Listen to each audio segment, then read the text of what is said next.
Mute myself. You're now streaming live. Thank you very much. We're meeting the quarter revision today to discuss the Switzer drain. Welcome all members of the court, staff. We're pleased to see you, and members of the public and those appellants, and of course our engineer Mike DeVos. We'll call the meeting to order, Jill, at 10:01. Today's meeting is being held as a virtual meeting due to the declared emergency in order to keep everyone safe. We're taking this measure to help stop the spread of COVID-19. Although this is a virtual meeting, we will attempt to record, stream live, and publish in accordance with our electronic meeting policy. Today's meeting may be streamed live as well as recorded and published on the Southwest Middlesex YouTube channel and website. Calling the meeting to order, we further to our last quarter revision on the Switzer drain and the clerical error that was found, we're reconvening this court for the purposes of the examination and the review of the assessment schedule. The members of the court are those that were on the previous court, and we're pleased to have you. I remind the four members of the court that council has provisionally adopted the first and second reading of the engineer's report. The discussions on the quarter revision are solely centered on the assessment that has been proposed by Spree Engineering. The court is bound by certain statutory powers and procedures act that clearly define the purpose of the meeting as a conversation, you could say, and review of the assessment to the affected property owners. Property owners do have the right to appeal their assessment, and we certainly welcome them. The court will continue to facilitate this process in a fair and equitable manner. The conversation is not about engineering, it is about assessment. Should property owners wish to object to the engineering on this drain by Spree and Associate, they can take their argument to the Ontario Drainage Tribunal. And there is another appeal process beyond that. The court cannot make technical changes to the report. The court cannot change the cost of it. They can only change the assessment. So without any further ado, we will ask Mr. DeVos if you can begin where you left off, Mike, and if necessary, paraphrase your findings, your previous findings, and please advise the appellants of the corrections that you have made in identifying the properties. And I'll hand the floor over to you, Mr. DeVos. Thank you. Yeah, so we did adjourn the last quarter revision. In the last one, I had presented the calculations on how we came up with the assessments on the different components of the drain. I went through the benefit outlets as well as any of the special assessments that were made and explained that. So at that point, I think there were a few minor questions, but basically we were at a point in the meeting where I would answer any further questions of the appellants themselves, and then after that, the appellants get an opportunity to rebut what the calculations showed or provide comment on the calculations themselves.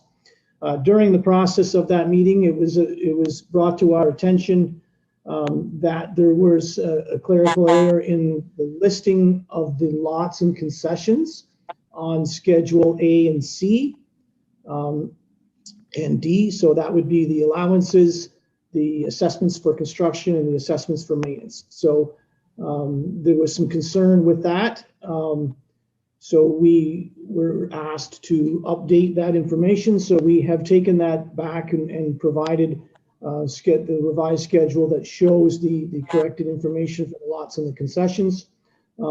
As part of that process, we also found that one other property had been amalgamated. It was originally two separate properties, but it had been amalgamated into one. So there was a roll number change. So the ownership was still all the same as far as the owners go, but the roll number was changed to match the amalgamated number. So that's basically where we had left off, and I was at a position in the last meeting to to answer questions on the actual calculations or anything else that may have. Okay, thank you, Mike. You're finished with those introductory remarks? Yes. Thank you. We will have the opportunity now to have questions from the appellants on why they feel the assessment should be changed and present their evidence. I remind the appellants that the Drainage Act stipulates that during the court of revision, you do have the opportunity to withdraw appeals. And sometimes that they're not aware of that, but just as a matter of formality, I advise them that that opportunity does await you. Any appellants that wish to present their findings to the court of revision and the engineer, please do so now.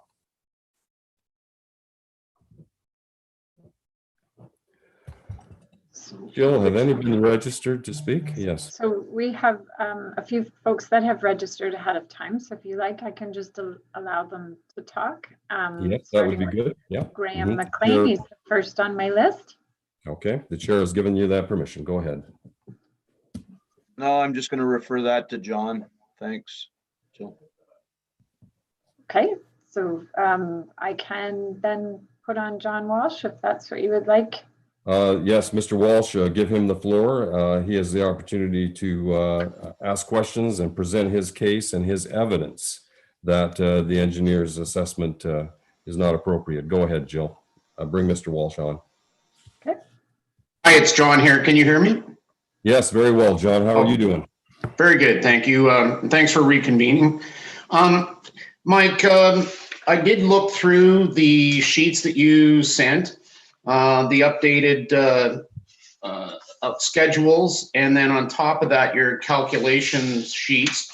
And I struggled to get through all that. I was wondering if you would mind walking through those pages that you brought to the last meeting and then sent to us, because we weren't able to keep up with you when you went through them last time. So would you be willing to walk through those worksheets again?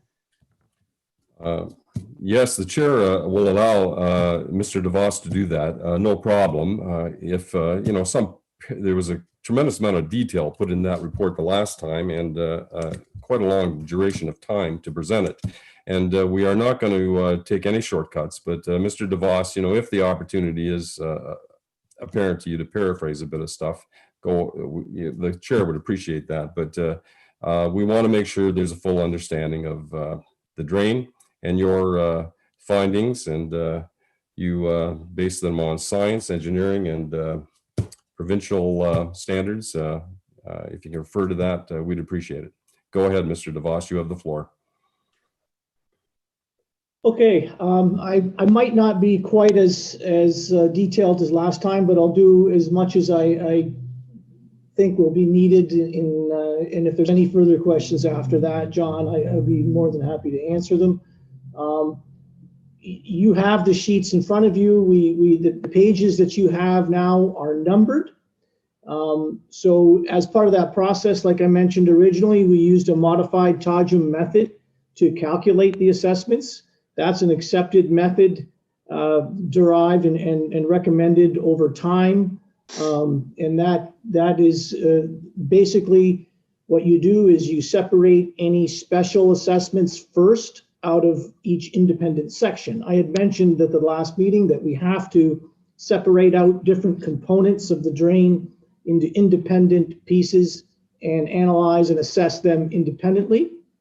So we took a look at the Switzer drain open portion, and if you look at page 1, the top part of the page deals with the Switzer drain open. It's $28,610. We took out some special assessments first. In this case, there was one special assessment to the Minima Farms property. It included construction of a drop structure, siltation basin, some allowances, additional engineering due to new schedules that were required, some inspection, some interest in HST. That totaled up to $7,400, which the Minima Farms property was assessed the entire amount. That left a little over $21,000 to be distributed in the normal fashion of the Tajam method, which you then take a proportion of the cost and assess it as benefit to the adjacent lands, with any remaining costs being assessed as outlet over the watershed. Under the Drainage Act, it defines us to calculate the benefits and assess them, and then also assess outlet. Outlet is a liability on the upstream lands for those properties who have water that would use the drain. So in this case, we used a 60% benefit rate, but what happens in this case, because this project has an enclosure on it, we are not saying that there could be the possibility, or what we are saying is that there could be a good possibility that no grants will be provided by the Ministry of Ag and Food. So we've taken that into account and reduced the outlets to the other owners to account for that less grant. So 60% benefit then changes to 73.3% benefit to account for the no grants to the other landowners. The minimum property is the requesting property, and they have to pick up that difference. So on a normal basis, we would be 60%, but the 73% is what's used, and it's done by length, because that's the area that you would be improving if we had done the work on the open portion. So what this looks at is what would have been done if we had worked on the Switzer drain open portion from the outlet down to Switzer Drive. That means that the one minimum property with a roll number 059 ended up with a $10,970 benefit. And then the next minimum property with a roll number of 066 has a $4,500 benefit. The remaining 5660 is outlet to the upstream lands on the Switzer drain. If you go to page 2, is my mic still on? Could I ask a question there, Mike? Sure. Go ahead, John. Yes, Mike, if you could just take a breath there, and John will pose his question to you. John, So this is the chair will allow you to ask your question directly to Mr. DeVos. Thank you. So this is the Switzer drain portion. There's the Switzer open, and there's about 800 meters of drain included here. That includes right from Switzer Drive up to where the Switzer closed used to outlet, is my understanding. And that includes both a drop structure at the road, a blind inlet upstream, and a swale, and also a section that's abandoned. Yet it appears as though there's approximately $5,000 worth of outlet being assigned to all the other landowners when this is technically being abandoned. I get that the formulas and say that's the case, but that doesn't make sense to any of us that we should be assigned any benefit on a drain that's going to be abandoned. Thank you, John. Mr. DeVos, I'm going to ask you to rebut those remarks if you can, and why you approve or disapprove of them. Go ahead. Yes, as mentioned at the last quarter revision, when you do a ditch enclosure and the ditch is no longer going to be in existence, we calculate the cost of 2 cleanouts and assess that to the drain. By doing this work, we will not have to do that either now or in the future. So that is calculated, and that is part of the $28,000 is that theoretical cost to clean out the drain. So that is definitely part of the cost. We are avoiding that cost by doing a tile. So that cost that gets pulled out of the cost of the tile gets put onto what's called the Switzer drain open. So that's the traditional way that we always do that. And if could I have a further comment on that? Yes, a follow-up question, John. So, go ahead. So, and I understand that's the way it's traditionally been done, and that the formula dictates that. But it seems odd that when a drain is being abandoned, that a future cleanouts would be considered and assessed to other landowners or even the landowner, right? None of us want this drain to be abandoned, yet it's part of the design that's being brought forward, and we're still being charged for outlet on something that, you know, will only be there to take surface runoff in the future. So that's our point there. That's why we don't like this assessment on this, in that there's additional cost being charged us.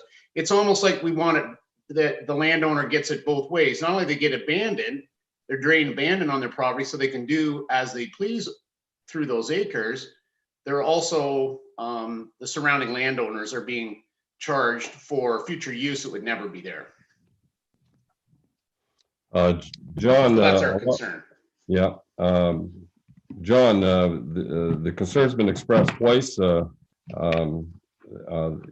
you rebut that? Any more additional comments that you could do to advise the court of Mr. Walsh's concern? And Yes, I can. One last time, I'll just say that we have to consider what would be done if this was to stay municipal drain and be kept and maintained as a municipal drain. That is what the upstream landowners should be obligated to contribute towards, and that is what we have calculated. By abandoning this drain, those costs are being saved. So that's why it's being charged as a theoretical cost. If we had not done the enclosure, those costs would have been charged to the landowners, partly possibly now and partly in the future. So that is what we have calculated and we believe is fair. okay, thank you. That's interesting. The court will appreciate that.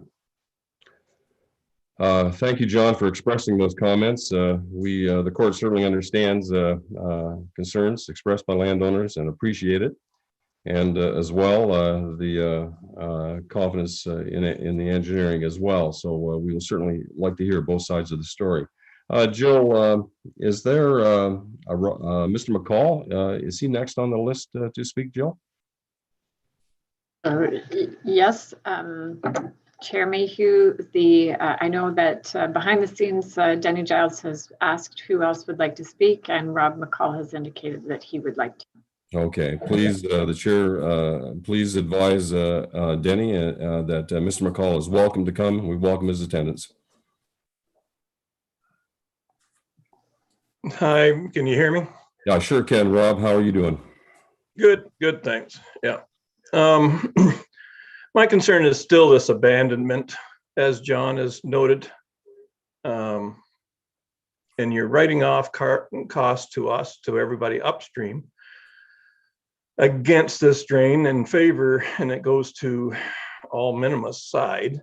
And then by abandoning this, and you didn't do the assessment of anything below that, now that takes off everyone above there for future cleanouts to everything below there. And then I am left hanging with, and John left hanging with, all cleanouts from then on the Switzer below. And I don't see, and then you're telling us 86 or 82% of it, I don't know, you got 16% going over to the other flow and 80-some% still coming down in surface runoff. And then we have the clean out pothole at the Switzer. We are still gonna have that to contend with. Okay. And where's the assessment and our help on that? Okay. Thank you, Robert. You've ended your comments with a question. We'd like that question to be answered. Mr. DeVos, for making you earn your money today. What some feel is what engineering feels is a benefit, and an efficient costing is not regarded the same by some of the appellants. May I ask you politely to respond to Mr. McCall's remarks? Yes, I'll start with the comment regarding the sediment trap. We did submit a letter to prior to the original quarter revision with some suggested changes or additions to the wording in the report to deal with the maintenance cost both for the sediment trap and then the swale portion of the drain immediately downstream of where the catch basin would be on the upper portion of the future backfill ditch. So there is a piece of that would remain municipal swale, and there is the sediment trap. So we did identify that cost to maintain that should be the proponent's cost in terms of Mr. Minima, the property asking for that to be backfilled and abandoned in the future. So we've identified that separately and are charging 100% of the maintenance cost of those two items to that property. And that's part of the package that we had sent in before, and it's also part of this package now. There was also a discussion, and I'm pretty sure it's going to be somewhere, and if I don't have it handy in front of me right at this point, but I know there was discussions, and I'm pretty sure there was accommodations made for the Switzer drain downstream to be cleaned out, whether if it's done through maintenance or whether they choose to ask for a new report at the time, to have that first clean out charged to the whole watershed, because that sediment accumulation has most likely already occurred now, and they would be liable to do that by changing the pattern of the flow. Now doesn't prevent any of that siltation from occurring, so that's why we had suggested that. And I would need to look into that a little more to find out where that would be covered off in the report. Again, I didn't have that appeal in front of me here to prepare before this, but I do know that subject has come up, and that was something that we had talked about. And I could suggest to the court that be part of their decision, is to ensure that any sort of maintenance, the first clean out of that maintenance on the Switzer drain itself, be charged to the full watershed. After that point, then the new maintenance schedule would kick in. Your Honor.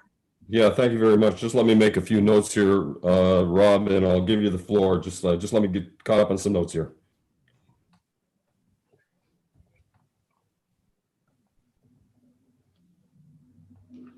Okay, Rob, go ahead there. I'm sorry to delay you. Yeah, my question is, we're assessed 2 cleanouts in favor of Mr. Minima closing this in and abandoning that. Why now for everything south of that? Is it just 1? Mr. DeVos, what appears to be a benefit to some or disadvantages to others. Can you make a final response on that? Yes, that is because after the first clean out, any sort of future siltation that occurs will have an altered state of which way the water's going. So the new schedule is more appropriate because a portion of the water from the new Switzer drain closed, a portion of that water is being diverted to the McLean Switzer. So the new schedule is more appropriate for that compared to the old schedule. So because the siltation is of the second clean out will occur after the works, that's why it was only 1 versus 2. Okay, thank you very much. Robert, the conversation is somewhat going in circles, but I want to give you ample time to express your concerns. Is there anything other than the subject that we have previously discussed on a couple of times in the last few minutes here? Do you have any further comments? Yes, one comment, and and you're gonna scold me for being off topic here. But we have put a set in to have the drain cleaned on Switzer and a portion of the Switzer McLean, and we've been turned down by Hargrave, I guess, for the portion that is on this drain that we're discussing today, not to be done because it's not an emergency. I say to you, it is an emergency, and I would ask all your councilmen to address Mr. Neely to write a new letter to him. We have been in conversation with them. They would accept his letter. It has to come from him. on putting that it is a state of emergency because 60% of our growing season, our outlets are underwater. Now, after 50 years of no maintenance on this drain, and that is on our township, there is going to be in a liable state you have put yourselves into if there is crop damage. So we asking you, councillors, to put it to your employee to rewrite and say it's not about a special flood issue. It is about routine maintenance and getting our outlets free of travel so we can grow our crops when they are mostly underwater. And I asked Mr. McGill and Mr. Martin, Vink, would you allow your outlets to be underwater? And I've driven around and looked at yours and they are not. Okay, well, you are off topic, Rob, but I can appreciate your concern. My concern is just that I have everyone here together. That's Okay. why I'm speaking on this. Now Okay. let's go. All right, the chair has the floor now, Rob. So the discussion of this being an emergency has come up, and I believe there's been correspondence directly to the Minister Hardeman on this issue.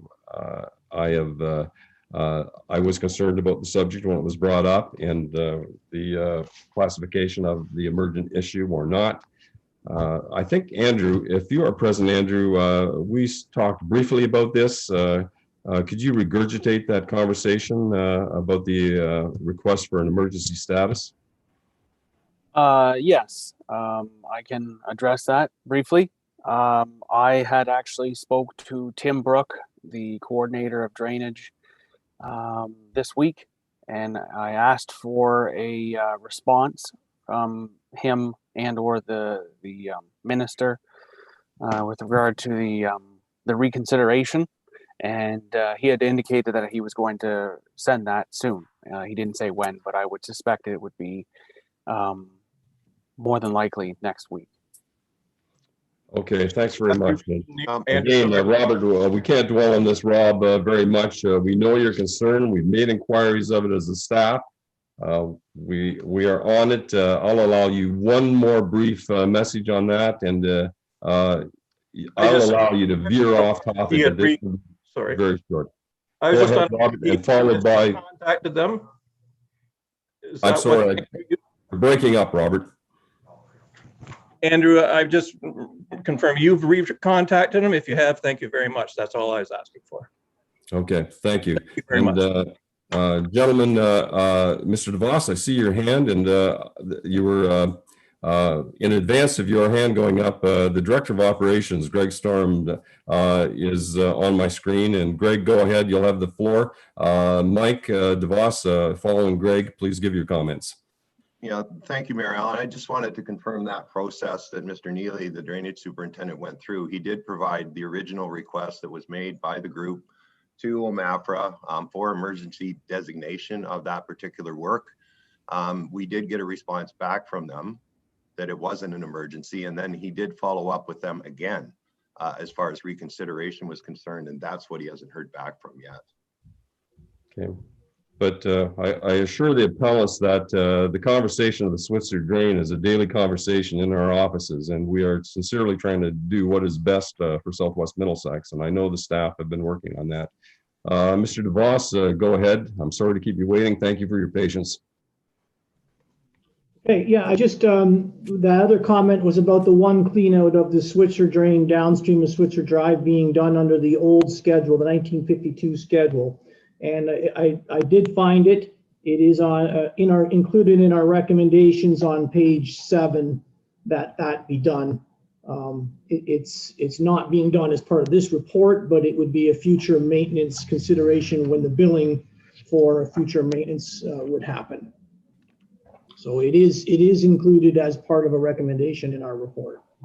Okay, thank you very much. Jill, are there any other appellants that that wish to speak?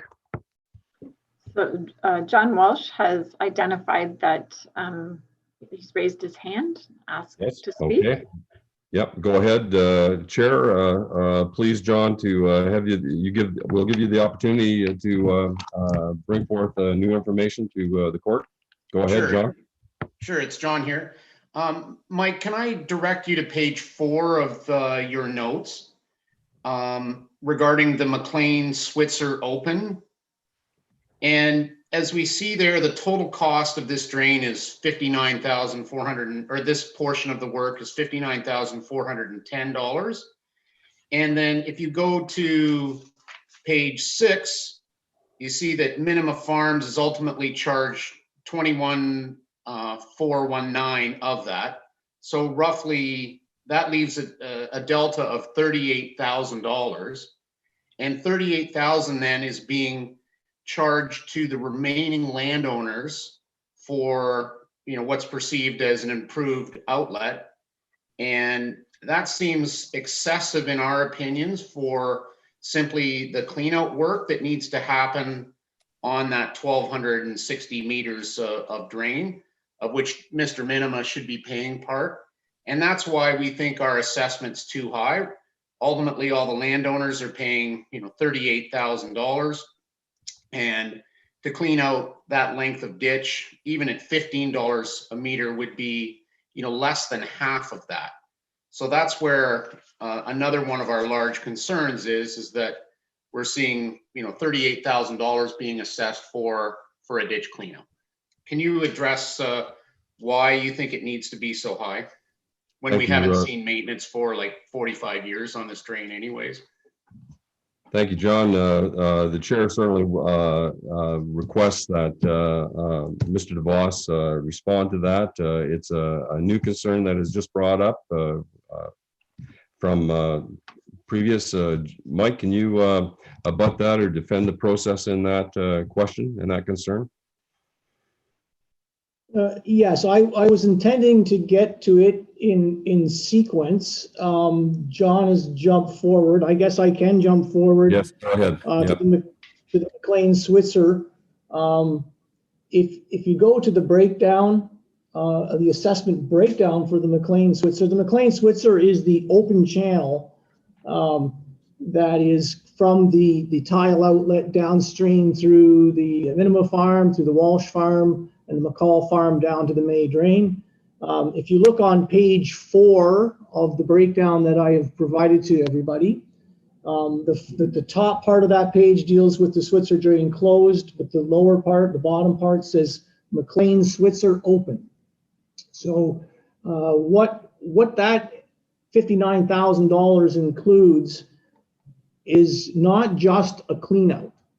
When you're speaking of cleanout, I think what John Walsh is referring to is just the excavation and the leveling of material and possibly some clearing.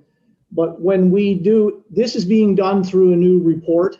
And when we do works through a new report, we have to include contingencies. We have to include interest in HST. We have to provide allowances to the owners. It's demanded by the Drainage Act that we provide right-of-way and damages. So the allowances are included, which in this case are fairly significant in terms of their cost when you compare it to some of the others. You know, so there's a number of things, and then also there's erosion that has to be addressed. There's erosion repairs. There's removal of a culvert. That's part of that cost. And also removal and reinstallation of a low-grade crossing. So there is a number of things that are included in that number that wouldn't necessarily be there if you just did a straight bottom clean out as maintenance. And we've identified that, you know, when you do this sort of work and some of the concerns that were raised from the owners, these things need to be included. You know, so that's why it's not the same as the number that John has had. Okay, thank you. I think you've addressed that, the optics of that is more intensive than what may first be considered. John, is there a follow-up question you'd like to ask, or you feel comfortable that you've expressed your concerns? I feel comfortable to express my concerns, and you know, in this case, I understand what Mike's saying, but still the net of it is, and I know a lot of those charges are against Minima Farms or the railway itself, but it still nets out to over $30,000 for the other landowners to pay for a clean out on a drain that's probably be more in the $15,000 range once you take out those costs that he said. So All right. that's why we're concerned it's double what it okay. really should be. Yep. Okay. So we are, again, the conversation is being repeated, so we can let that rest. Mike, in terms of your expression on the same question, the scope of the work is more intense than just cleaning out an outlet. Would you like to respond one more time to that? And we'll move on from that. I think we've discussed this enough. I'll allow you a brief amount of time to address Mr. Walsh's last concern again. Yes, I mean, we've calculated what the costs are for the work. We've pulled out any of the special costs that are due to specific requirements from the proponents. And so those items are pulled out and assessed specially, and the remaining costs, they do exist, and we charge them out in accordance with the Drainage Act. In this case, it's a certain proportion of benefit to the adjacent landowners, and the remaining cost as outlet to the entire watershed. And I don't see any reason why I should be varying that, and I stand by the calculations that I've prepared. Okay, thank you very much, Mr. DeVos. And John, thank you again. Jill, are there any, is there a third appellant that wishes to speak? Are there any? Just to make sure. Yeah, not that we have seen. I believe that, but I can just pull them on, those that have not yet spoken, and we can ask. Okay, if I just don't want to miss anyone, we realize that of the appellants, there are spokespersons among the group, and we appreciate that. But I just don't, as chair, I don't want to miss anyone anyone's concerns. We've heard from Mr. Walsh, Mr. McCall, and I don't want to miss a third individual. So just do a brief check, and following that, the court will go into the decision process. Right.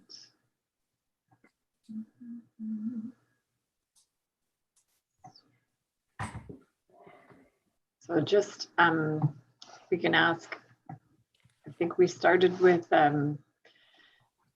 McLean, but I'll just go back. Graham McLean, if you would like to ask any questions. No, I'm fine at this point, Jill. Okay, thank you. Thank you, Graham. And then Ian McLean. Yeah, here, thanks.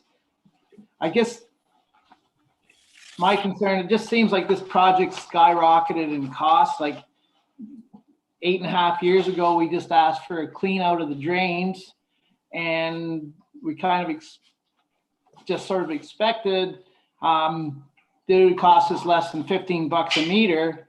And here all of a sudden we're looking at 171,000 or 130 some odd thousand for this project. So the prices have skyrocketed.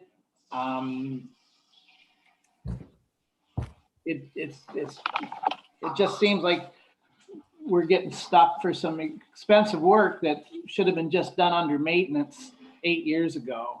And I don't want to be billed for extra engineering and extra structures that are being put into place specifically because of the closure of the drain. So that's all. It's just all the numbers and the splits and stuff are confusing. The McLean Switzer drain to get cleaned out, with that number looks really high, like John said, and it's hard to, we don't have breakdowns particularly, but it's kind of a pig and a poke. We're not sure what we're actually, what it's going to cost. I guess is there a question, is there much flexibility? Like what happens, or when that work is done, is there a chance it's going to come in much less than what you've got predicted here in your estimate, I guess?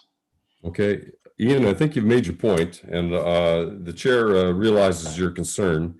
The project has been certainly costed out. The work has been identified. Mr. DeVos, if you could express some rebuttal to Mr. McLean in terms of his cost per meter, and perhaps circle back and indicate any amount of work that substantiates those costs. Mr. DeVos, I'll give you the floor. I know there is some repetition on this court, but I want to make sure that all appellants have the courtesy of voicing their opinion and getting an answer from our engineer. Go ahead, Mike. Okay, yes, the one concern dealing with not wanting to pay for structures and other things that were requested by the minimum property in this case. We have identified those, we pulled those costs out, and we're looking at assessing to the watershed the costs of doing the work on the McLean Switzer and some future cleanouts on the Switzer drain. That has to include, because they're being done through the report, it does have to include a few things that you would not necessarily include as complete straight maintenance. But from some of the things we've identified, it should be done through a report. We could have dropped off the very bottom portion of the work, and we reviewed that with the owners at an informal meeting. The portion of the drain downstream through the McCall property could have been dropped off, but it was not. I was not directed to do that. The total net cost to the other owners is roughly $30,000, which is not out of line in our view with some of the costs that we see for maintenance works on two different drains in this case. So, I don't see that there is any other way that we could have done this. Yes, if some of the work had been done as maintenance, you might have paid less, but you wouldn't have fixed some of the issues that we had found. The proper maintenance could not have been done due to the elevation of the culvert and the low grade crossing. That was part of our findings as part of our report. So we've done our best to take everything into consideration and assess it as fairly as possible.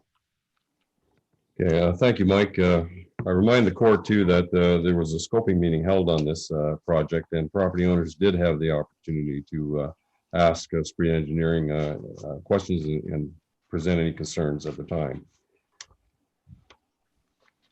Ian, thank you very much. Jill, again, I have some names of appellants that have not spoke yet. Are they letting these others speak on their behalf, or is there more that would like to address the court? So Mr. Cooper was on and was invited to unmute himself, but has subsequently dropped off. So okay. I'm not sure if that's technical difficulties or he was done. And we did share with Kalmenberger's the registration link via 2 different email addresses, but I don't see them as having joined the meeting today. Okay. Jill,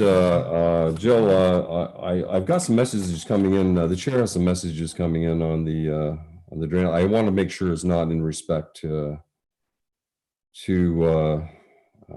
the drain, just to be sure. No, we're okay. The Kallenbergs and the Parda Coopers, I know that in this environment of COVID-19, it's not as comfortable to meet visually, and we understand the technical difficulties that many have. And I can assure you, the mayor and council experience the same. Okay, the chair will ask a last call, Jill. Then the chair assumes that there'll be no other people speaking to this drain. We have gone through them all. I'd like to advise the court that we're now in the process of decision making. It's our opportunity for the court to deliberate on this matter. I have no concern to discuss this publicly in a transparent manner, or should the court wish to discuss in private, that they can have that opportunity by vote. Should no one have objections to the openness, we'll proceed, and the chair wants to advise you that I would like it transparent and open. The court must now decide to alter the assessment or choose to adopt the schedule of the engineer. Court, please, if you have any questions to the chair or to the appellants or to the engineers, this is our opportunity to ask those who have spoken and Mike any questions you wish. The chair will have his eyes glued on the screen and make sure that all concerns and all questions and inquiries by the court are made. Jill, I just want to check back with you to make sure that everything's okay. We're in the decision-making process, and the court has been advised that they have the privilege of asking any of the appellant's questions or the engineer questions or our drainage department. That's terrific. Thank you, Chair. I just wanted to make sure at some point we can unmute the appellants to ask them if they wish to withdraw their appeals. And we can do that after the questions from the members, though. Okay, that's fine. Okay, yeah, we'll certainly give them that privilege. Yes, Court Member McGill, please speak. Yep. Thank you, Mayor Mayhew. If I could ask the engineer through you, say this report was approved, how soon could this work be done, assuming that nobody took it to the tribunal? Because I've heard some of the property owners say their outlets are underwater, and well, I would have to agree with them that that's really unacceptable, because they won't be getting as good a drainage as they should be with outlets underwater, and they would like an emergency clean out. But say this report was approved and it didn't go to, nobody took it to the tribunal. How soon could this work be done? Thank you, Member McGill. Mike, if you could respond directly to Mr. McGill, I'd appreciate that. Yes, I mean, we might have an idea, but exact timing is difficult because these projects are tendered out. Typically, when we tender these projects out, we do not provide stipulated timelines for a completion date unless there's a timing window from an environmental agency that requires us to exclude certain time periods of work. But we tend to get the best prices when we let the contractors put in the dates that they intend. So it's hard to know exactly what dates these contractors will put on their tender. If you stipulated a date, then you might have a better idea. But at the same time, sometimes that can drive the cost of the submitted tenders up somewhat, potentially. We don't know that for sure, but I'm just working on what the normal practices. So in a normal situation, you would have to allow all the appeal periods to elapse. You would have to actually tender the project out, receive the tenders back, review the tenders, and then go through the awarding of the contract through council, and then have the times that are set out by the contractor on his tender. Tenders that we've been receiving now have been scheduled, I would suggest, for the latter half of 2021, the tenders that we've been seeing come in. Not all the contractors are as busy as each other, and not all of their schedules have been that consistent. There has been quite a bit of variance amongst the contractors. Sometimes, a particular contractor will be awarded the job, and then 2 weeks, 3 weeks after, we have the ability to start, they'll say, I can come in and I'm ready to go. So it is not an easy answer to be able to give you a definite date. Thank you, Mr. DeVos. Member McGill, I guess no one has a crystal ball, so it's hard to get that definitive date. And the response was the certain cost efficiencies associated with it as well. Court members, certainly, if there's any other questions to Mr. DeVos, we'll please entertain them. And I remind you too that we will give you the opportunity to ask questions to the appellants as well when we're done this. Councillor or Committee Member Cowell first, followed by Committee Member Vink. Go ahead, Krista. Good morning. This question is for Mr. DeVos through the chair. We've seen in other drainage issues where they were enclosing the drain that if there is a price fluctuation up or down, that it has been applied to the applicant, and that the others that are assessed, the cleanouts, don't see a fluctuation in their cost. And I think you spoke to this a little bit earlier, but if you could just reconfirm that, please. Mr. DeVos, please respond directly to Committee Member Cowell. Okay. Yes. I think maybe what you're referring to is on some other projects. Sometimes you're able to fix the upstream landowner's cost. In this case, we do have work being completed on the open channel work. So that is a normal cost that's not to be fixed. The variance in the submitted tenders and the variance in the prices do need to be reflected as well. Those other projects, as they went through the process, there was no additional costs due to other changes, such as increased engineering fees due to addressing appeals. And in this case, there could be and will be costs from my end to attend to these appeals. And I don't think it's fair to try and fix those numbers amongst one party for that. So this project is more complicated than some of the other projects. I don't know exactly which ones you're referring to, but I do know of one other recent project where they were able to do that. In our case, if the numbers go up or down based on the actual cost at the end of the project, then all parties would receive that up or down shift with the numbers, the proration. Thank you, Mr. DeVos, and thank you, Committee Member Cowell. Mr. Vink, go ahead. Thank you, Mayor Allen. I just want to point out that I want to have a motion to change the assessment breakdown when the time comes. And also I appreciate the emergency situation, but like the engineer stated, I doubt it would be completed for springtime, and because the crop season will be probably a month and a half, 2 months away. So there's just not enough time to get this all done before that time.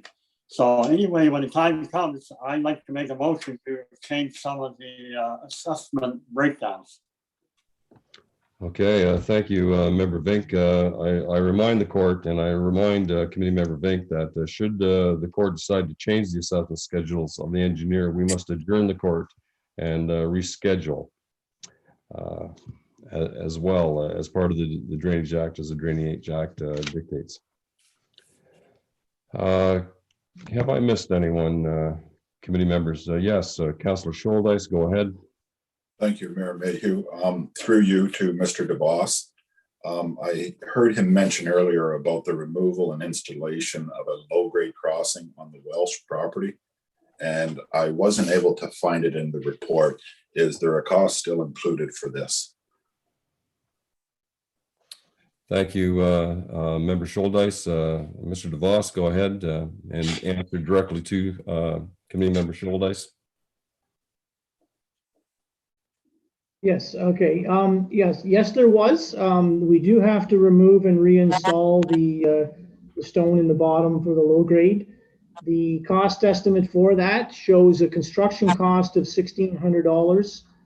There was $100 in engineering plus $60 in interest in HST, which created a total of $1,760, which would be distributed 2/3 to the adjacent landowner, which is $1,180, and $580 as outlet upstream to the upstream landowners. So that was included and is included as part of this project. It was requested at the last quarter revision that we look at removing that. And unfortunately, the quarter revision does not have the authority to change the construction or the cost estimate. You can only change the distribution of the costs.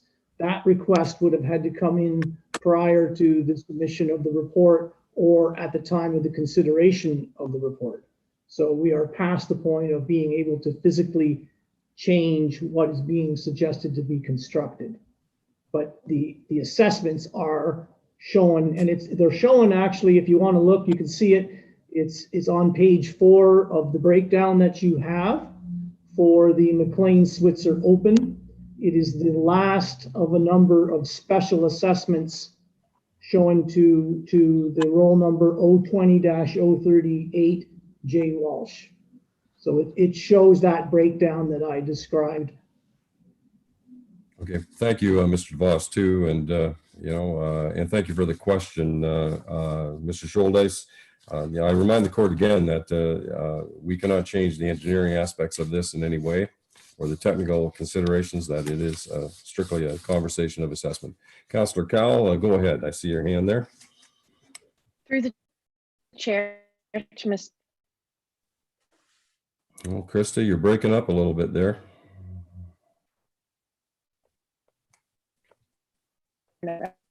Rosen. Yep. Jill, I think. So one of the questions that we had from. Yeah. Hear me now? Yeah, faintly, Krista, but we can hear you. Maybe when you turn your video. Okay, so one of the questions that we heard from the participants was that the cost seems to have doubled, and I can appreciate that part of that situation would be because we're looking at 2 cleanouts, and this discussion started in 2018. So also we add a decade to the pricing of that. Is that something that's reflected? Is the fact that aggregates and the type of work that we're requesting has significantly increased in the last decade? I know that at least 10 years ago, we had our drain fixed and we had the outlet adjusted and a sinkhole repaired. And I'm not sure that it was the $15,000 assessed, but again, like I said, that was over a decade ago. Mr. DeVos, again, the question comes up about the change in the value of the project. Is there any evidence in engineering that substantiates why this, and we have gone through this, I know we're going in a circle, but can you briefly respond to Court Member Cowell regarding our concern for that? Yes, I mean, some of the numbers that were provided by the appellants dealt with just the McLean Switzer, when in actuality, there is some assessments to 2 different drains. There's the assessments for the McLean Switzer, and then there's also the 2 theoretical cleanout costs on the Switzer. So we are dealing with 2 drains, not 1 drain. And then, like I mentioned earlier, the biggest reason for the increased cost is that when we complete a project through the Drainage Act under a new report versus just complete straight maintenance, we have to deal with all of the items that we would have to include. And in this case, there was erosion that was identified that's existing now that has to be included. There is culvert work that has to be included. There's a low-grade crossing work that have to be included. And we also have to include allowances. The allowances in this case are fairly significant. The allowances alone for the McLean Switzer are just over $10,000. That is compensation that's given back to the landowners when we do the work. So by doing this work through a report, there are additional costs that must be included in the schedule, or sorry, in the cost estimate, that if it was done strictly as maintenance might not exist. But I also stated earlier that the actual maintenance work could not be completed correctly because of the fact that we did find that there are 2 structures that are higher than the design grade and need to be removed from the drain before proper maintenance could be done. So that's the major reason. Okay, thank you.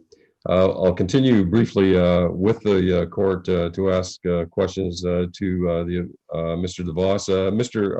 Vink, I just want you to be aware that you indicated that you were going to put forth a motion.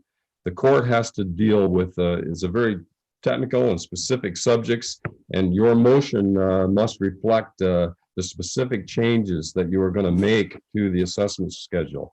It's not just a matter of saying, you know, you don't accept it. The court has to know what the ramifications of the motion mean. So while I continue to ask and invite the court to ask questions to Mr. DeVos, I want you to think about that and formulate your motion that is very specific in the nature of the direction that you're going, if you want to proceed with that. Yes, briefly, Mr. Vink, go ahead.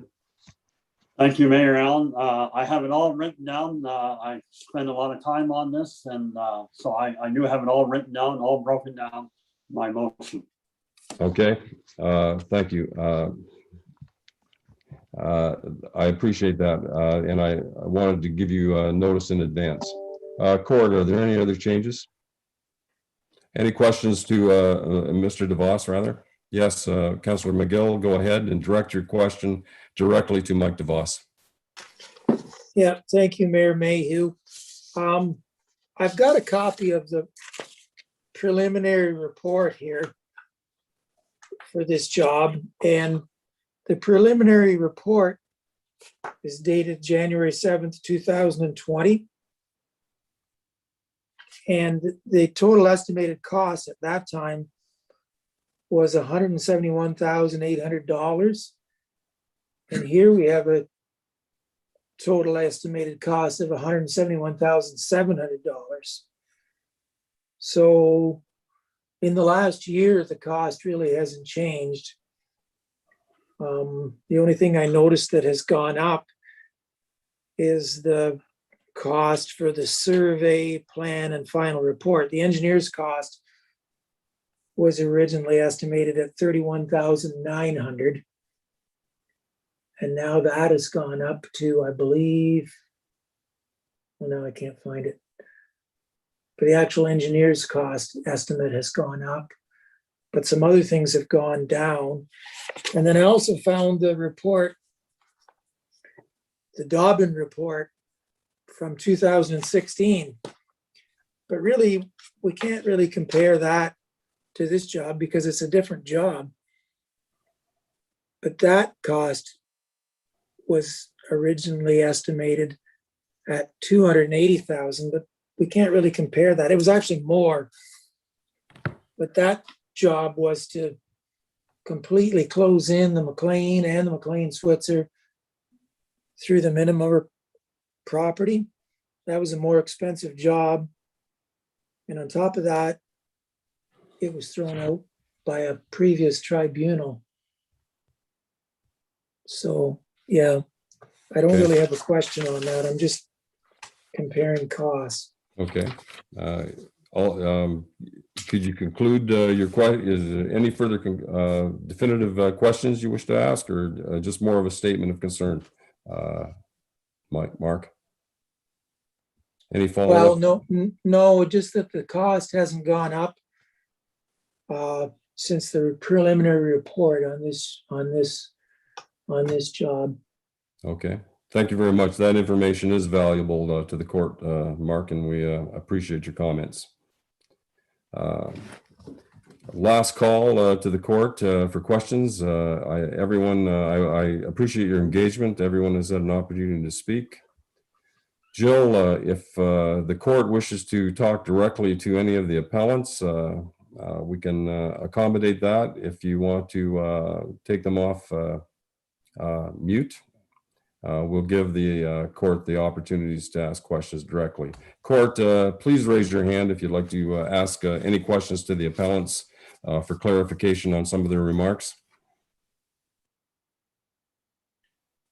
And I'll ask it one more time. If any of the committee members of the court, wish to ask the appellants any questions regarding their comments, please raise your hand.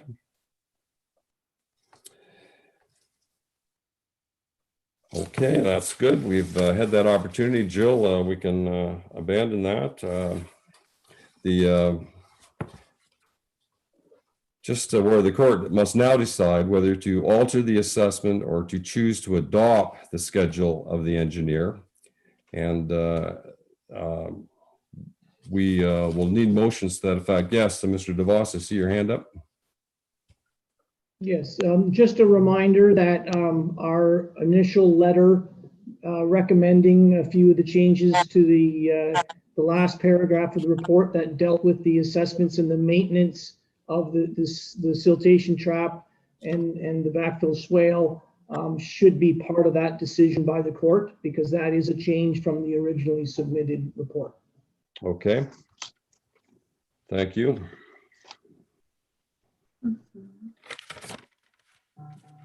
Okay. Okay, that just to clarify that, Mike, is to ensure that the first cleanout is charged to the watershed. Is that correct? Yeah, that was a recommendation. Oh, sorry, Jill is trying to speak. Or? Yep, go ahead, Jill. Thank you, Mike.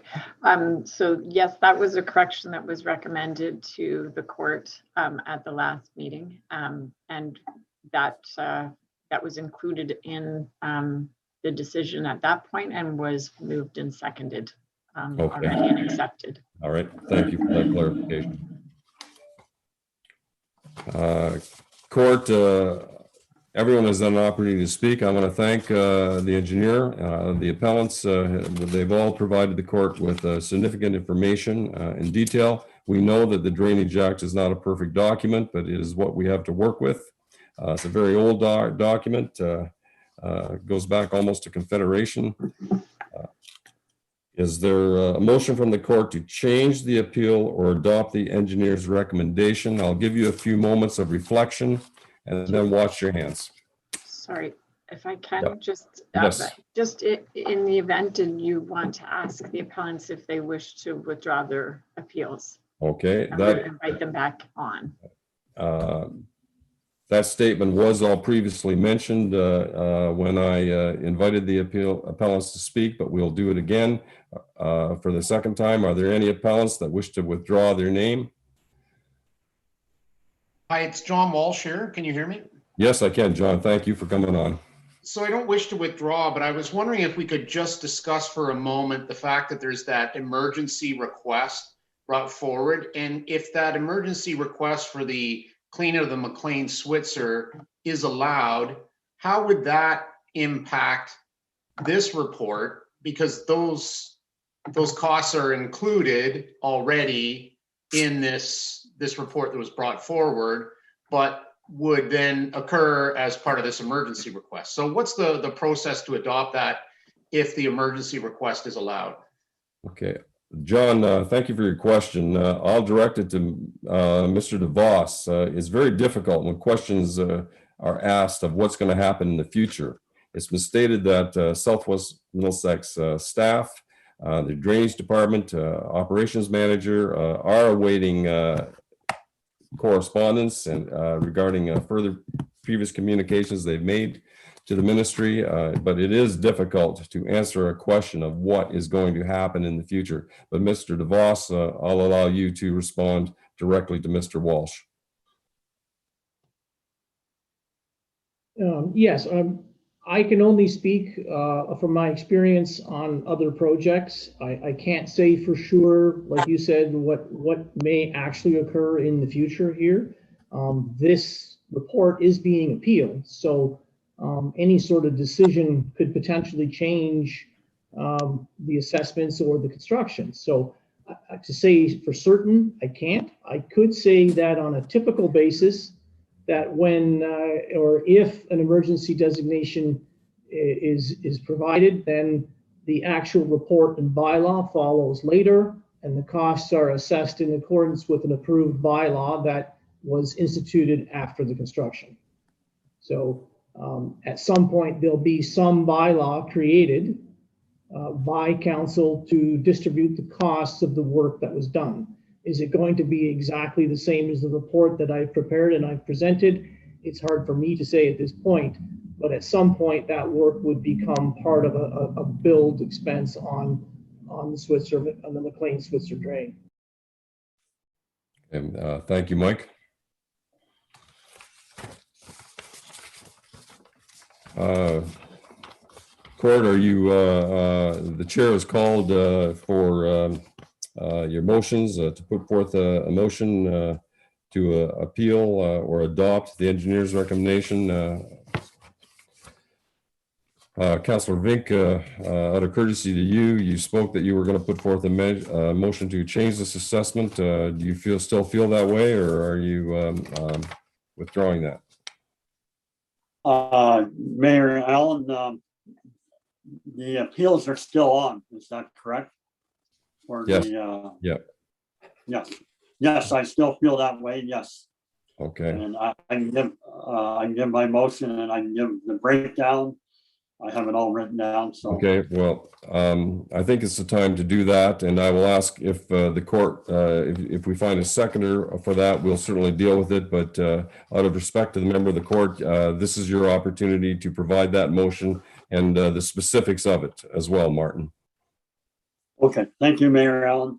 My motion is to apportion $12,591 to Minima Farms in addition to what's already been transcribed here. And if that passes, the savings would be proportionally passed on percentage-wise to all the fellow ratepayers. And how I came up with $12,591 is on, and I have to go by my report, on page 24, Minima Farms receive an allowance of $5,540 and $2,750. And I've included that, which is a total of $8,290. And on page 18, it was brought up about the benefits of closing the drain. And in my estimation, I don't see why the ratepayers should have to pay any of this figure, and which is $4,301, the difference. And now I realize that there's a section 29 that Mike has to adhere by, and a section 22 that he has to adhere by. But bear in mind, this drain is a lot different than other drains. These fellow ratepayers have already paid for this. They've already paid, I believe, close to $50,000. So there's no way that I can pass a motion or agree to a motion to charge these people the second time for somebody's allowances and somebody's benefit on a closed drain. So this is the reasoning behind my motion. And so once again, I reiterate that I'm passing a motion to adjust the breakdown and to increase Minima Farms by $12,591, and that the savings would be proportionally given to the other ratepayers on the drain. Thank you, Court Member Vink, for that. We will need a seconder for Mr. Vink's request on that. But I think prior to getting it, I think we want to, he gave, Court Member Vink gave reasons why he wanted to put that request in. I would like some response from either Mr. DeVos or our drainage department just prior to getting a seconder on that, because I want to make sure the court are well informed of the ramifications and the consequences if this motion comes forward. I don't want someone to second this motion with not having a wholesome picture or the environment surrounding Mr. Vink's request. Mr. DeVos, you've heard Court Member Vink's request and the numbers he's given.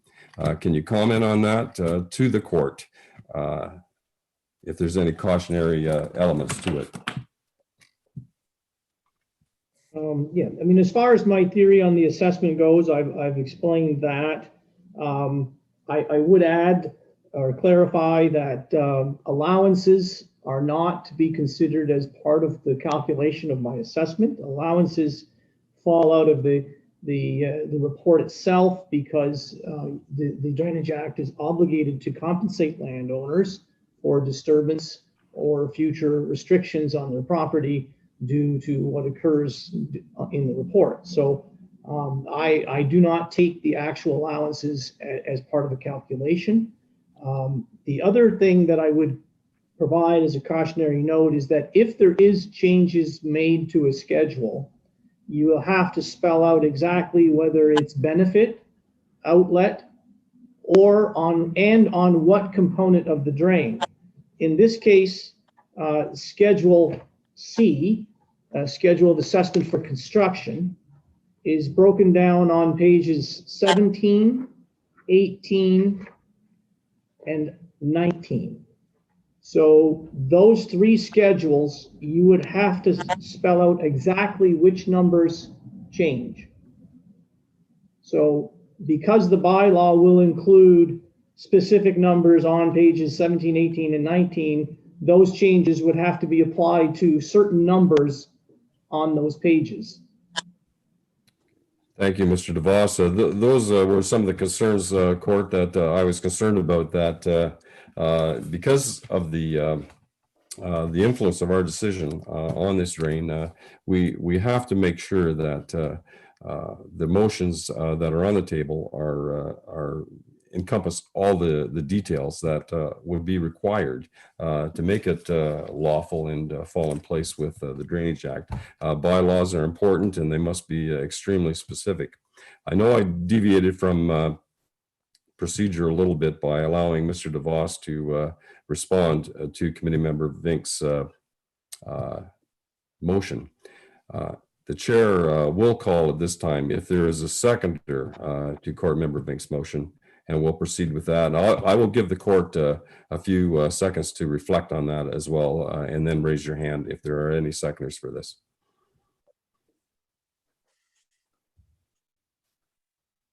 Councillor Scholdice, you're seconding Court Member Vink's motion, is that correct? Yes, I think Councillor Vink's reasoning is sound on this, and I agree with him. I'll like to second it.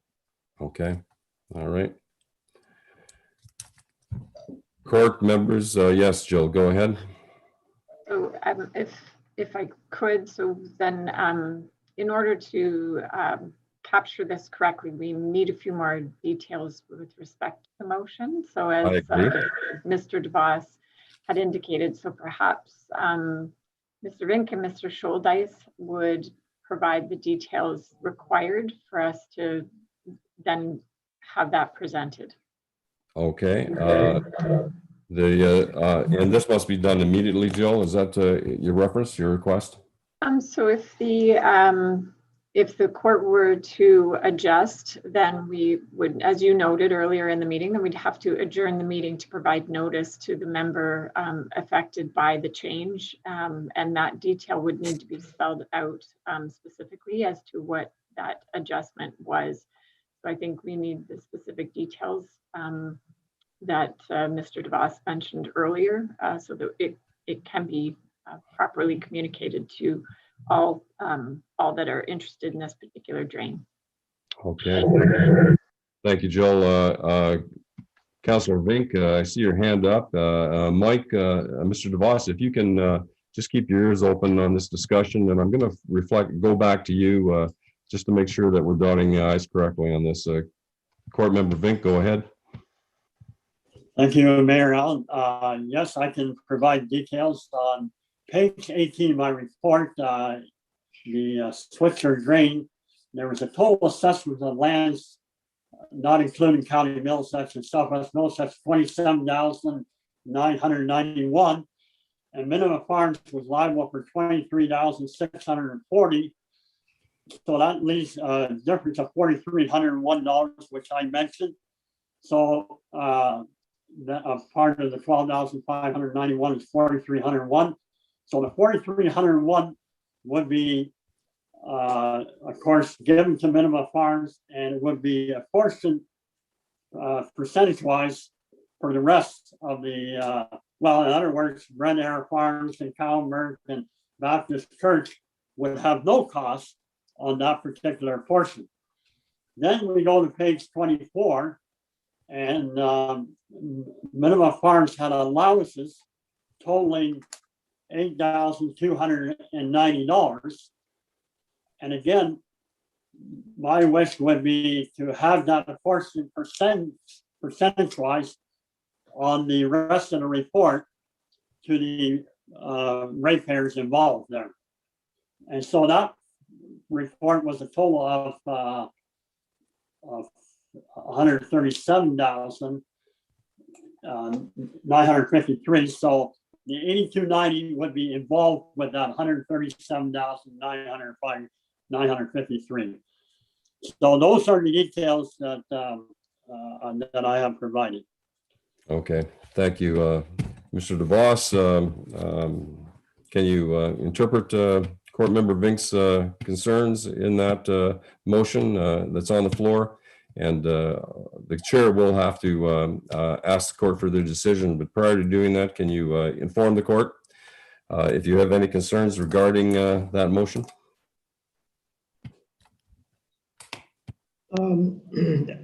Yes, I mean, I'm struggling a little bit with the exact changes that are being suggested. On page 17, you have certain items of benefit to, there's 2 assessments to minima, and then there's a number of assessments as outlet to all of the landowners, including minima. And then on page 18, it's similar, and on page 19, it's similar again. So I would, in order for me to be able to understand exactly what's being done, I would need a suggestion to say, for instance, on page 17, if it's roll number 020059, you have a benefit of $10,970. I would need to know, how much that assessment would need to go up. I'm finding it difficult to follow the exact suggestions in this case, and without adjourning and having that information shown on paper and providing it to me, I'm finding it difficult to follow the exact direction that would be given. I don't know if other members of the court are understanding it better than I am, but typically we are told to change certain numbers, specific numbers that appear in a particular spot on the schedule. Thank you, Mr. DeVos. Council, that was the chair's concerns too, that with these motions that come to the floor have to be spelled out and articulated very precisely to make sure that the savings are apportioned to the appropriate people in the watershed. And I'm concerned about, how we scribe this motion. It is going to be called by the chair momentarily. And if there's any questions you'd like to ask at this point, go ahead. Court Member Cowell, go ahead, and followed by CAO Jill Belchamber Glazier. Go ahead, I'd Krista. like to hear from the CAO first. Okay, thank you. Jill, go ahead. Sure. I would just recommend that if we're not clear, because I would agree with Mr. DeVos, I'm not exactly clear what the motion is. So before the court were to vote on it, if we can get specific clarity, just so it's an appropriate, it's appropriate, and we can put this back out to the public if that decision is to proceed with it. So I think we need it spelled out, and either a recess would help, or if Mr. Vink is able to specifically identify the schedules and the numbers, then perhaps we can follow along. I don't have anything written specifically right at this point, so perhaps Mr. Vink could maybe spell that out a little bit more. Okay. And in respect to Councillor Vink, I realize the difficulty of that, Martin, in getting all those details it is a complex motion, and the chair expressed concerns that we wanted to make sure that if a motion came forward to the court, that it was worded so that we have definitive understandings of where the allocations are going. Councillor Cal, thank you for your patience. Go ahead. And maybe this is more circle talk, but this question is through the chair to Mr. DeVos. If the drain work was only being done for the open drain, would the cost for the individuals be some drain? That's where I am at for each ratepayer. Oh man, my internet's terrible again. Did you? You're good, Krista. I can hear you. Oh, perfect. Yeah. So if the drain work was only being done for the open channel, as we discussed earlier, would the costs assigned in the assessment be similar to what they are now for the other individuals on the drain? As I said, less one clean out, because we traditionally assign 2 clean outs for future use. Okay. Yes, Mr. DeVos, would you like to respond to Councillor Cal's comment? Yes, I mean, if you are completing the open ditch work through a new report, and I mean an engineer's report that we have in front of us, yes, it would be the same. If it was straight maintenance, you would not be able to do the same work because you would be limited with what the ability as straight maintenance would be. So I'm not sure if your question is, from what's in the cost estimate, would it be assessed any different? So if it is what's in the cost estimate, yes, it would be assessed the same. If you're doing just straight maintenance, the cost would be a little bit different. But as I mentioned earlier, right now, with the way that the conditions are out there, you cannot do straight maintenance on this drain because of the structures that are there. So it's kind of a catch-22 situation. And as a follow-up question, yes, go ahead. Yep. My comment was that it's been obvious that work needs to be done. It's obvious that perhaps the drain needs to be upgraded, and that the biggest difference between upgrading it to a current scale and closing it, that was sort of what my question was, is that really the largest difference is the closing it versus upgrading it, and the cost would be similar if it was being upgraded. And I can appreciate that all of the farmers associated with this and the other individuals assessed to it have mentioned that this work does need to be done. I think we've heard from Mr. Party Cooper that he's going to be also seeing some upgrades to outlet in his area. So I think that you answered my question, and I think I have the information I need. Thank you. Yeah. Thank you, Court Member Kyle. I appreciate that. Court Member McGill, go ahead. Yeah, I'd just like to make a few comments on this before we vote on it. I've talked to quite a few landowners about the way streets assess costs when a drain is closed in, and most farmers I've talked to, I'll say to them, how long do you think an enclosure will last, a drain enclosure? And most of them think, well, at least 50 years. And I would say, how often do you think an open drain would have to be cleaned in a 50-year time period? And they'd say, well, at least twice.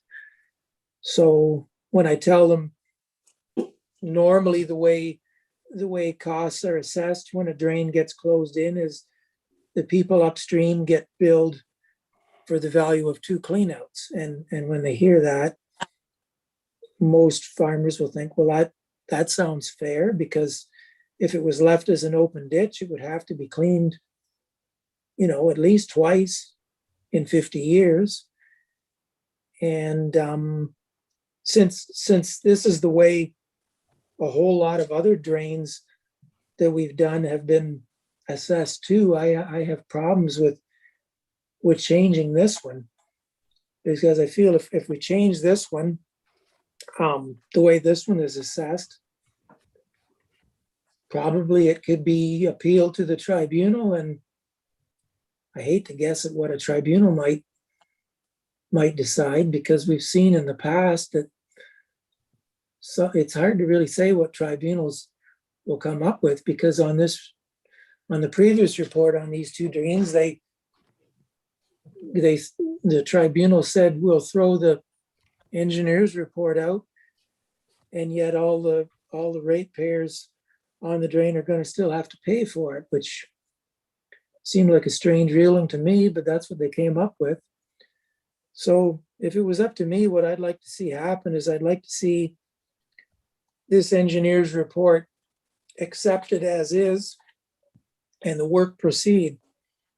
And we get this done, because it's not right to have drains underwater. The sooner this gets fixed, the better.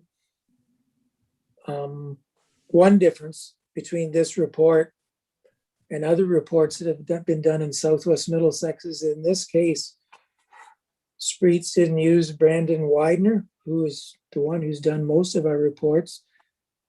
And because this is a contentious drain, Spreets went with a more senior engineer. And that's another reason why, even though I don't have anything wrong with the work Brandon has done on some of our other reports, I feel that if this went to the tribunal, it might be even more difficult for a tribunal to decide that something should be changed other than what's shown in this report.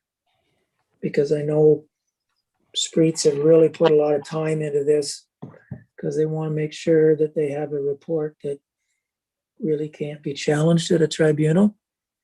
So because of those reasons, I don't think I can support Councillor Vink's motion. Thank you. Okay. Thank you very much. The chair, what the chair has difficulty with is that there is not enough detail in this motion, and I am concerned about that. One, I want due process to go ahead, and I respect the person who moved this motion and who seconded this motion, but details are extremely important. And I'm just wondering if that motion is to come forth, that some instruction as to the details and apportionments will be evaluated and reallocated.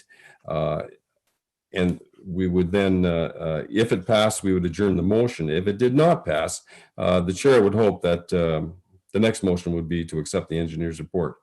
But I really think there has to be, the chair is just not certain on where this money, we're playing with money, dollars and cents. We're playing with various property owners. I want to make sure that the motion describes, because there's a bylaw that's going to be written after this, that we have to have the specifics. And other, I have the privilege of not accepting this motion, but I feel uncomfortable with that. Court Member Scholdice, I see your hand. Councillor Vink had his hand up prior to that. Please go ahead, Martin, followed by Mike Scholdice. Thank you, Mayor Allen. Yes, I thought I was quite clear on page 18. Minimum farms are listed twice for cost. I felt that the rest of the people on that 27,991 shouldn't be charged anything. So the cost there would go to the two minimum farms items for a total of $82.90. And then when we go to page 24, there's a figure of $4,301 that I mentioned. And that would be apportioned to all the other people on that particular portion. So I believe I was quite clear on where the money goes. So there was allowances. So I'm sorry, I did use the wrong figure. The 8290 should have been on page 24. And 8290 is written on allowances for minimum farms on page 24, 5540 plus 2750. And so that 8290 would be added, would be taken off, and the savings would, so that would increase minimum portions of 80,000 and 15,000. And the savings would be calculated proportionally to the rest of the ratepayers on that particular page. Okay. And the other page was $4,301, and they're all itemized already. So, what I said was that none of the ratepayers on page 18 should have to pay. And I gave my reasoning that they've already paid this. Okay, and we appreciate that. Martin, if I could just interrupt you for a second. You know, I understand your wording in that, but in the last 1 minute and 36 seconds, that was an explanation. If I was to ask Jill to reread this motion to the court, that 1 minute and 36 seconds would not be in that motion. And that is the problem that we have. I would ask that if you would amend your request to include that details will be and ask, you know, I would feel more comfortable if you asked the court in your motion to amend your motion that the court adjourned and that these details on allocations of cost be resubmitted to the court at a later date. Because that, as I said, that last 1 minute and 36 seconds is not in that motion. That is an explanation. And again, the chair will ask the motion to be reread and consider that if you would make that amendment, that we would adjourn the court and reallocate the things so that these details, Martin, that you have just expressed can be worked out if the motion passes. I must add, by Mr. DeVos and our drainage department, and your numbers can be forwarded to them. Did you send these numbers? You did not send these numbers to any of the administration, Martin, did you? This is the first time you're releasing these? No, I didn't.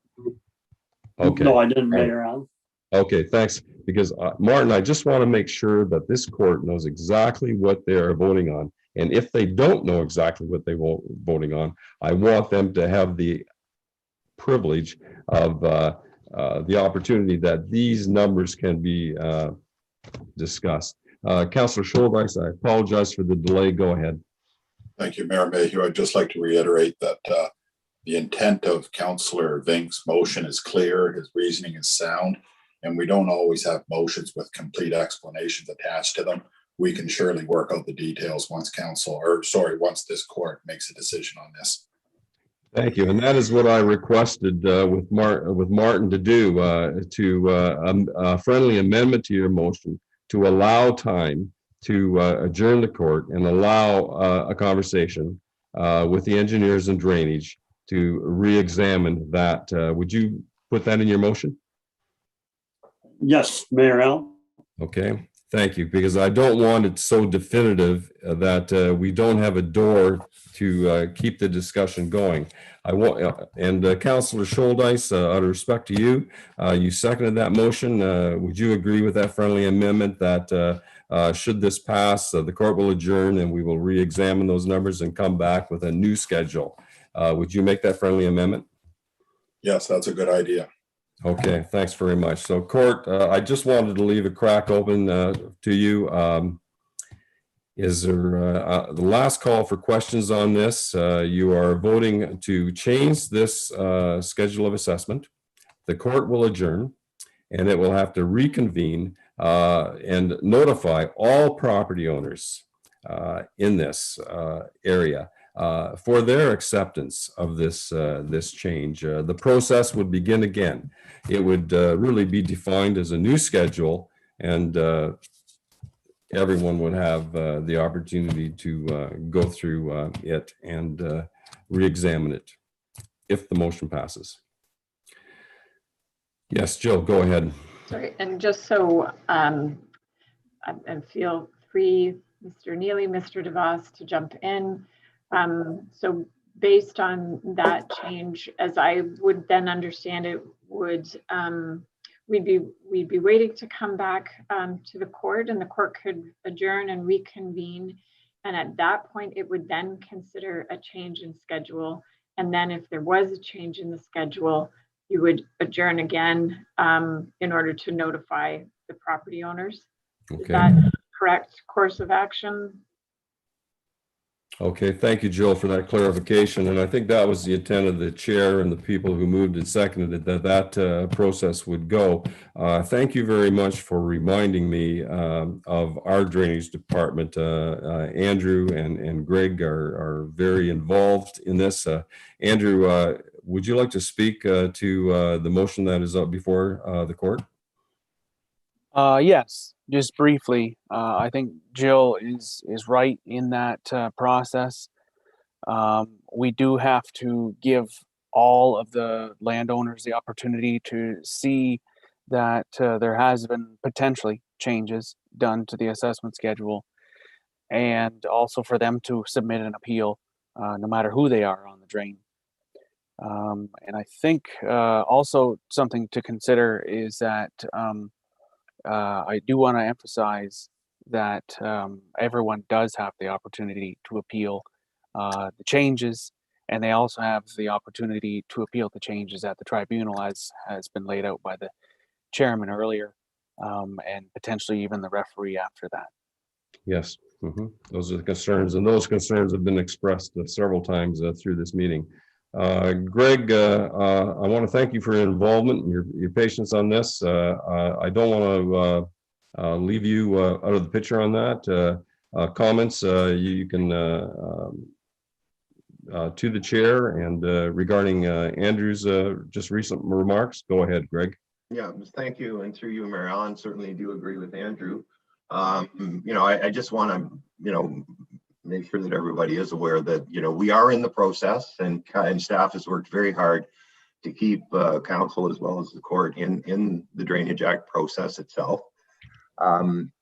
So, decisions made, and certainly to support what Andrew's saying, eventually are, if people do appeal, end up at the tribunal, and the tribunal then makes decisions based on, presentations from the engineer and from the particular appellant. So, we've worked hard to keep the residents and the taxpayers here and the corporation in this process, and I appreciate that. So, it certainly is the court's opportunity to deal with these appeals. So that's part of what we do. Okay, thank you very much. I think the discussion is coming to a conclusion. The chair has tried to foster good communications, have everyone has the ability to speak. The appellants have been heard.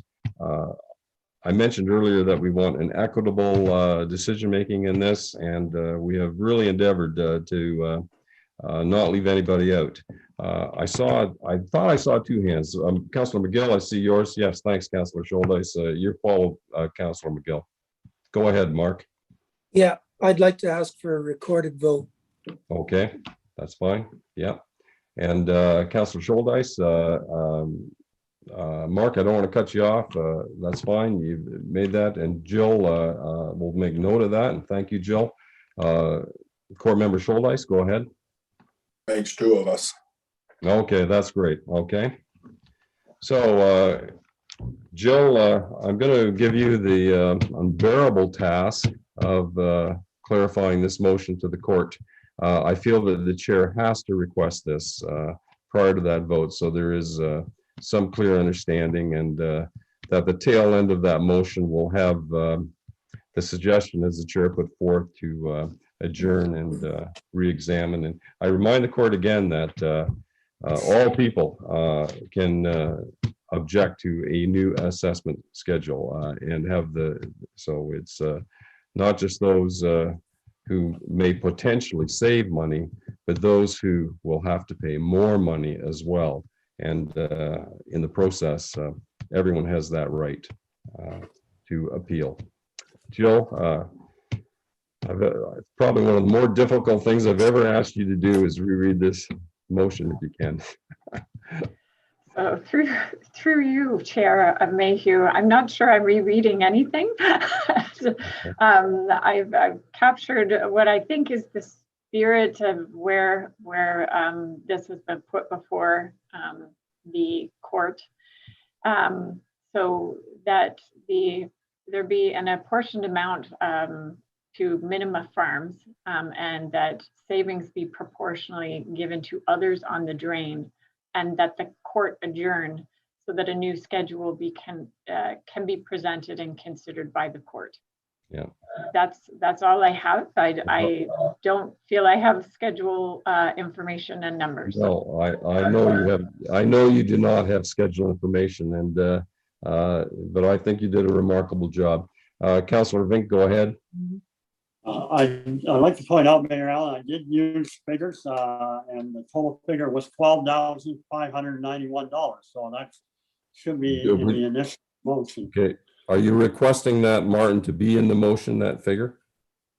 Yes, I am, because I did mention those figures twice. Yep, I know you did. Okay, it's difficult in conversations. Our scribe is doing an excellent job, best that anyone I think can do. It is a challenging position, as you all realize. Joe, Yes. can you put the dollars in there, the $12,000 plus that Martin had in that motion? 12,591. 12,591. Okay, thank you, Martin. 12,591 would be included in that. And Mike, I'm sure you'll go for that as well. If that inclusion in that motion, I'm sure you would. I had to ask out of respect. Okay. And court, this is a recorded vote. If you're ready, then. Should it pass, the court understands that the court will be adjourned and reconvene. If it does not pass, I would hope that someone on the court would entertain a motion that the engineer's schedule be accepted, if it does not pass. Okay, Jill, just before I call the vote, has the chair slacked off on anything here? Have we got it under control? You've done a fine job. Okay, all right, court, this is a recorded vote. I will ask Jill to call the names of the court members, and the court will be the vote will be entertained and the results will be given. Jill, at your leisure, you call the names. Well, so we'll start with the requester, Mark McGill. No to Councillor Vink's motion. Krista Cowell.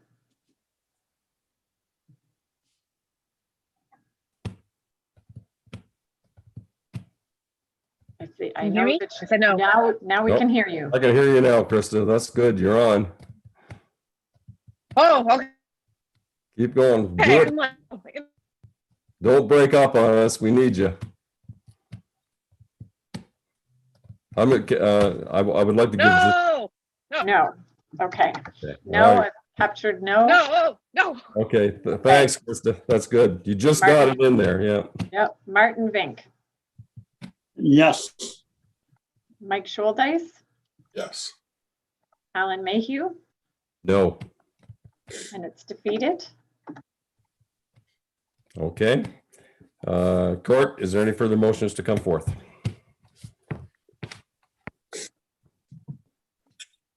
Yes, Councillor McGill. I would like to make a motion that we accept the engineer's report and the assessments he's assigned. Okay, thank you very much. Is there a seconder from the court on that? Councillor Cowell, I see your hand. Thank you very much. And thank you for enduring some of the technical difficulties, Krista. We are glad to see you're back. Seconder, we have a mover and a seconder for that, Jill, and I will ask the court for discussion. Martin, I see your hand. I'll get to you in a minute. I just want to make sure the scribe is with the court on that. Okay, and thank you. That motion is on the floor. Councillor Vink, would you like to speak to the motion? Yes, I would like to request a recorded vote. Okay, that's fine. And Jill, at your leisure, I will ask that you call the vote. Could I make a comment on? Yes, on this? yes, by all means. We're still in questions period on that. Yep. Yeah, well, there's been a lot of talk of this going to a tribunal, of this being appealed. And I know that's, anybody could, well, all the landowners can do that. That's their right. But I really hope that won't happen. Because I feel if it did happen, all that would happen is it would delay when this work gets done. And it's obvious, I think, to everybody that the way conditions are right now is not really acceptable. There's something needs to be done here, and I kind of sympathize with the landowners that have appealed this, because I know that this is not what they want. But at the same time, I feel that it'd be very difficult for them to stop this process.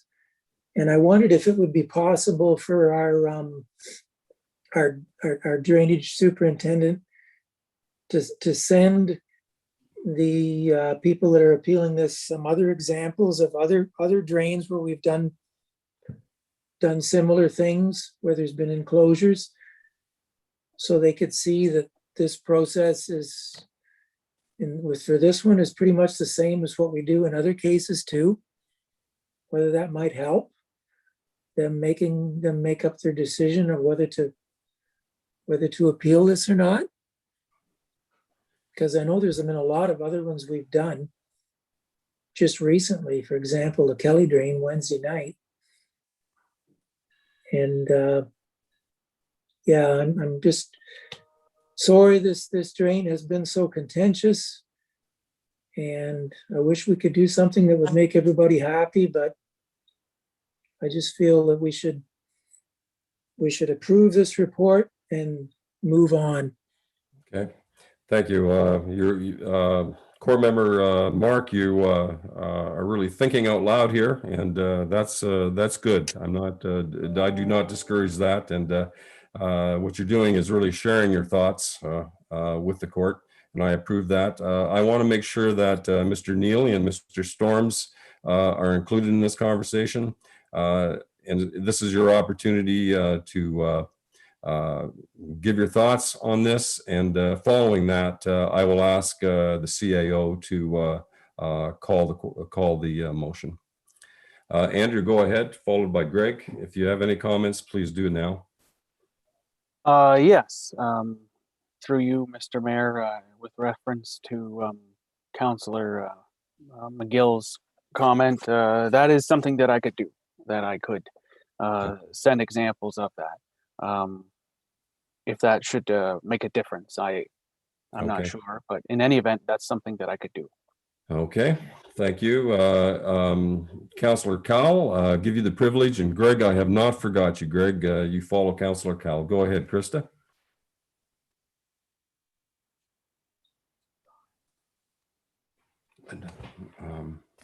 Jill, I just have to go on mute for a second, just to give my wife some instruction, okay? If you would, I'm late for an appointment and I'd like her to make a call on my behalf. Can you hear me? Can you hear me now? Yes. I can't hear you, Jill. Okay. Yeah.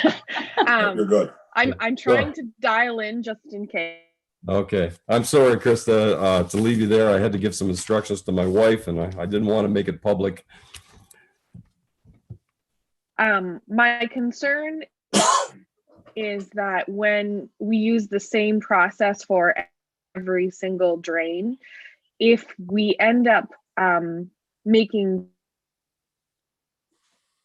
have presented us, we create a for every other that comes for this. And I, for one, have had to deal with. Yeah, we're having some problems. Krista. Basically, it's a bad precedent. Okay. Krista, I want to make sure your concerns are heard, but I'm afraid you do have some technical. I'm not going to leave you, Krista. I'm with you. but we'll just make sure you can, if you can finalize quickly, if you're on air, you make sure you get your words in because you're breaking up. But you're frozen now.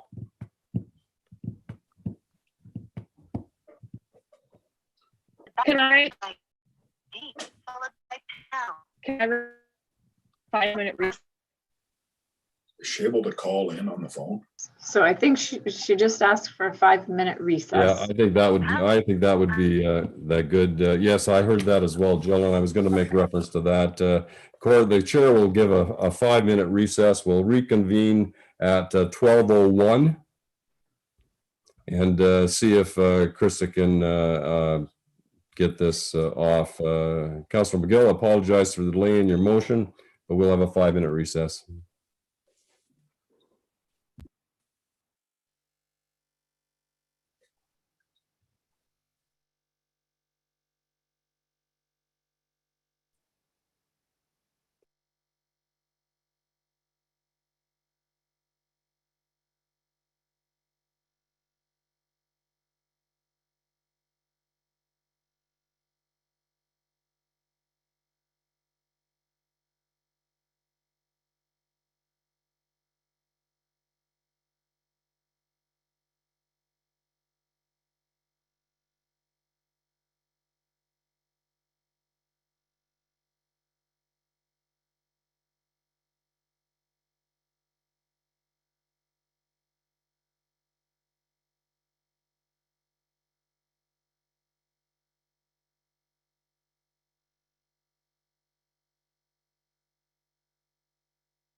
Can you hear me now?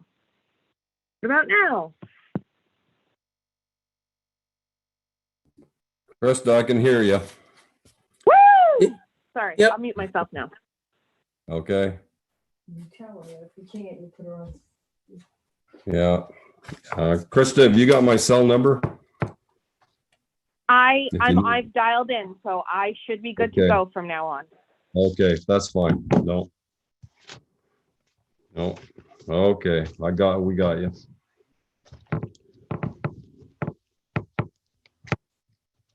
We have 1 minute, Court, and then we will reconvene at 12:01.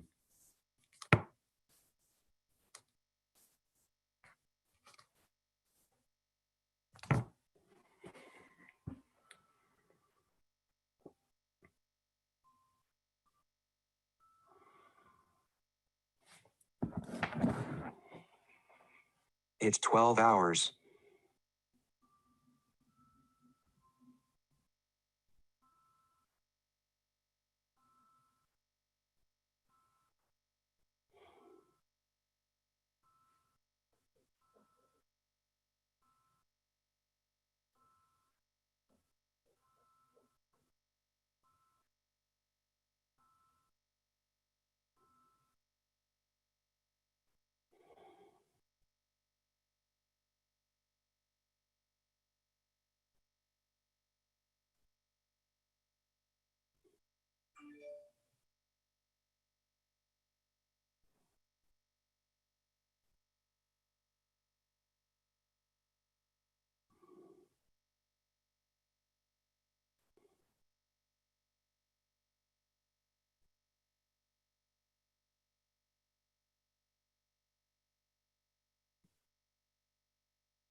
Okay, thank you, Jill, very much. And Krista, thank you for having a communication. The chair wants to make sure that all people are involved in this process. My opening remarks were we wanted to do this in an equitable manner.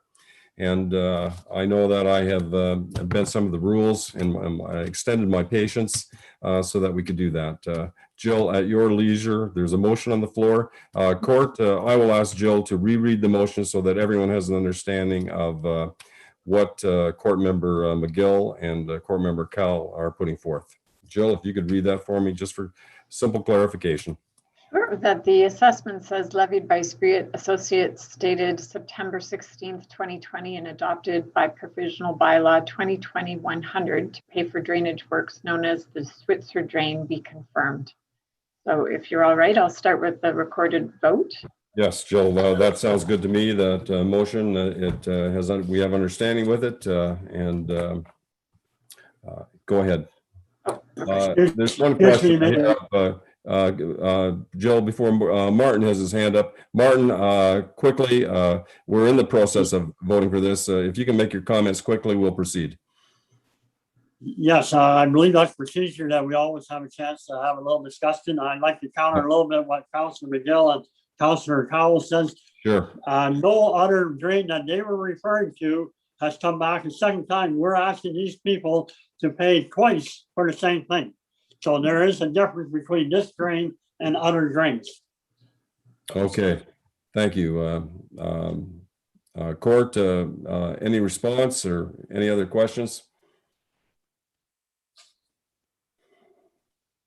Okay, last call for questions on this motion. Okay. And staff, I'm leaving you out of this because this is the court's decision now. So we know you're present, but and we thank you for your opportunities to speak in the past, but it is now in the hands of the court. Jill, call the vote. Martin Vink. No. Mike Scholdice. No. Alan Mayhew. Yes. Mark McGill. Yes. Krista Cowell. Yes. The motion carries. Okay, thank you very much. Court, I mentioned earlier that the Drainage Act is not perfect. We're dealing with legislation that was first enacted in 1835, 186 years ago, and some of that information and guidance that we've given is in that document. Probably one of the oldest pieces of legislation, and it's complex, but we must. Those are what we have to work with. Should any of the appellants wish to argue the engineer's report, they have 21 days from the decision of this court to object and defend their case. Should the landowners not agree with, if it goes to the tribunal, if they do not agree with the drainage tribunal, if it does go to the tribunal, they have 40 days from the mailing of the assessment notice to go before the referee. The referee is equivalent to a justice of the Supreme Court. They'll hear appeals on all legal questions and disputes and will review any tribunal's decision.